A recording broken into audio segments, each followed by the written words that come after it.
There was no plan for my rehab or how to help me at all, because my discharge summary said some inattention on the left and didn't mention I'd had a stroke, that I was blind, that I was paralysed, and that my health was severely impaired by a brain hemorrhage. 10 years later, I make a film called Some Inattention on the Left, which is on YouTube, and which was made to petition Parliament for better community rehab. And from October 2011 until April 2012, 7 months, I have no NHS rehab, and no one helps me at all. And it's only when I ring the hospital saying, does it take people to kill themselves and families to break up before anyone does anything? Well, it clearly probably did, because that did prompt a call from a neuropsychologist.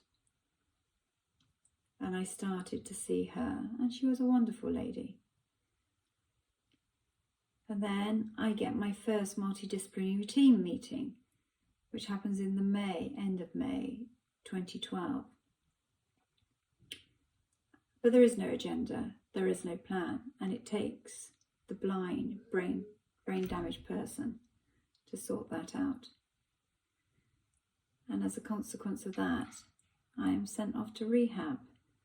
And in November 2012 to March 2013, I am at the Oliver Zangwell Rehabilitation Centre in Ely, 150 miles away from home, which I travel to twice a week.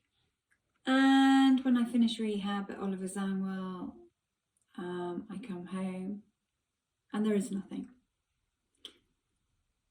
But by this stage, I have learned that my brain hemorrhage 2 years earlier had not been by chance. It had been caused as a result of medical negligence. That 1999 brain scan I'd had, which had been reported on as entirely normal, had been completely wrong. Because my brain scan showed at that stage that I had a 6mm aneurysm on my middle cerebral artery. It was very clear, it should have been diagnosed, I would have been treated. I would have had a 98% recovery chance without any neurological deficit, and none of my disabilities would have occurred. And so that then becomes my next battle. And I sue the doctors, certainly the neuroradiologists who had missed my aneurysm. And life is really tough, and it was really tough at home, where I was getting no support, care, kindness from my husband. But that's another story. And eventually I am referred to a brain injury case manager, a wonderful lady called Margie. And Margie changes my life. And Margie saves my life. But I only meet her after the Ministry of Justice have decided that I should be medically retired. I had gone back to work. I'd gone back at the end of 2015, and that had always been my dream, that I went back to the job that I knew and that I loved.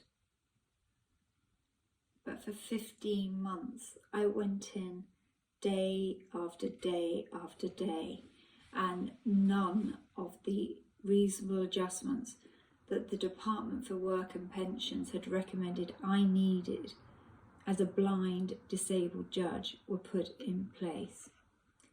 And that meant that with chronic fatigue, chronic pain and 65% blindness, eventually I was unable to do my job. But I had Margie in my life, and Margie knew the doctors I needed to see, the treatments I needed to have, and that I needed to come off the absolutely toxic, debilitating mix of 37 pills a day. And that's what we start to do.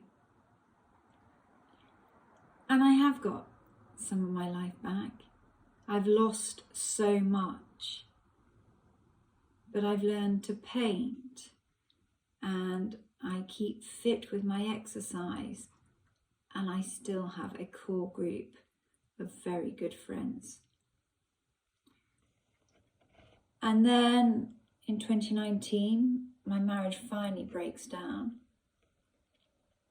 And at the end of that year, I discover that Wessex Neuro had between 2011 and 2019, 8 years, been using the wrong scanning techniques to check on my brain injury. I had been having MRI scans every year to start off with, then dropped to 3 yearly and then 5 yearly. And I got a call from the hospital to say the neurosurgeon wanted to see me, which I knew meant there was something wrong because I hadn't seen him since December 2011. And I go in and he sat looking at his computer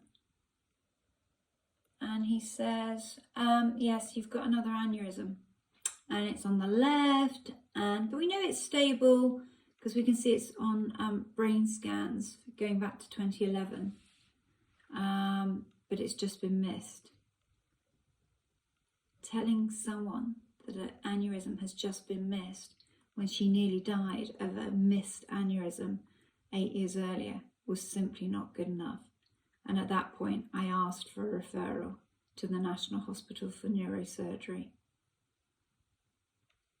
I get a second opinion and I get a different type of brain scan. And in the March of 2020, over the phone, I get told I've not got just one aneurysm that's been missed.